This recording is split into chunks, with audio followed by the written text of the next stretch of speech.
सुबह उठकर अपने काम पे जाने से पहले 1 घंटा प्रार्थना करना भी एक युद्ध है। प्रभु आपको युद्ध देते हैं। कुछ लोगों के लिए यही बहुत बड़े युद्ध है, मगर आत्मिक रीति से देखें तो प्रत्येक व्यक्ति युद्ध में है। आप भी युद्ध में हैं, हम भी युद्ध में हैं, गाने वाले भी युद्ध में हैं, बजाने वाला भी युद्ध में है, बैठने वाला भी युद्ध में है, खड़े होने वाला भी युद्ध में है। हम सब लोग किसी न किसी युद्ध में हैं। कोई तो अपने मन की शांति को चाहता है, वो भी एक युद्ध में है। कोई बच्चे चाहता है, वो भी एक युद्ध में है।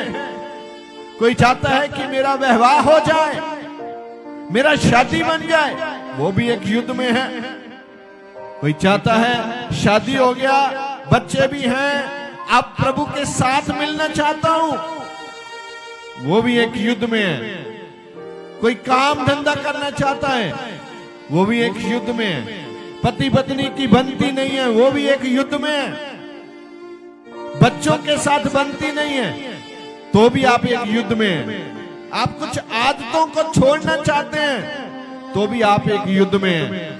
मैं आपको आज बताने वाला हूं युद्ध जीते कैसे जाते हैं। आमीन।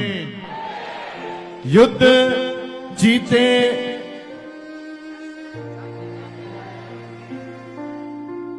कितने युद्ध जीतना चाहते हैं?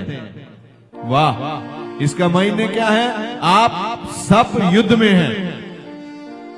और आज मैं आपको बता देना चाहता हूं, प्रभु आपको जीत दिलाने वाले हैं यीशु मसीह के नाम से।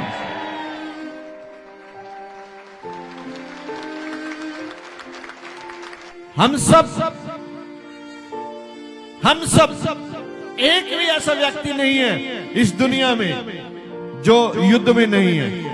अगर आप धार्मिकता में हैं तो भी आपके बड़े बड़े युद्ध चलते हैं, क्योंकि आप दूसरे लोगों को धार्मिकता में लेके आना चाहते हैं। क्योंकि प्रभु ने आपको एक बोझ दिया है, जो सच्चाई आपके पास है।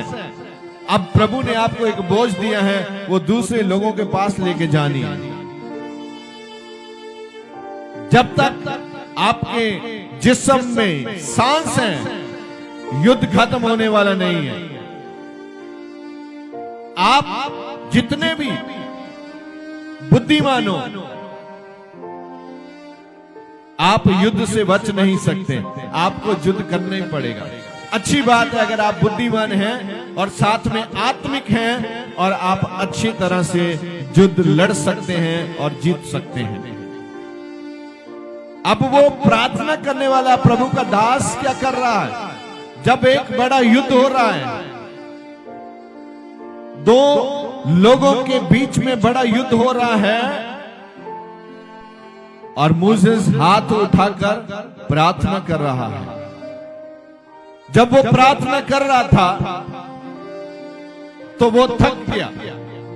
जब वो थक गया, उसने हाथ नीचे करे। जब उसने हाथ नीचे किए, उसके लोग युद्ध हारने लगे। दूसरे लोग उनके ऊपर हमला कर रहे थे, उनको मार रहे थे, काट रहे थे तलवारों से। उसके लोग मरने लगे।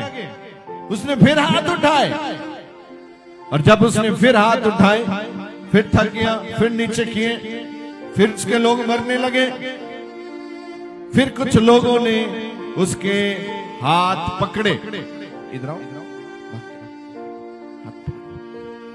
ऐसे उसने हाथ ऊपर किया। अब उसको कुछ लोग चाहिए जो उसके हाथ ऊपर करके रखे, क्योंकि जब वो हाथ, बाइबल ऐसा बताता है, इतिहास ऐसा बताता है, जब वो अपने हाथ ऊपर रखता था तो उसके लोग युद्ध जीतते थे। हालेलुया। उसके लोग युद्ध। आज भी जब हम आपको बोलते हैं हाथ उठाइए, तो इसका मायने ये है आप युद्ध जीत जाएं यीशु के नाम से। प्रभु यीशु कहते हैं इफिसियों 6 के 12 और 13 में लिखा हुआ है कि हमारा युद्ध मांस और लहू से नहीं है, हमारा युद्ध अधिकारियों से है, शैतान के हाकिमों से है और शैतान की जितनी भी शक्तियां हैं उनसे है। इसलिए आत्मिक हथियार बांध लो, शैतान का सामना करो तो वो हार जाएगा। आप सभी को गॉड ब्लेस यू।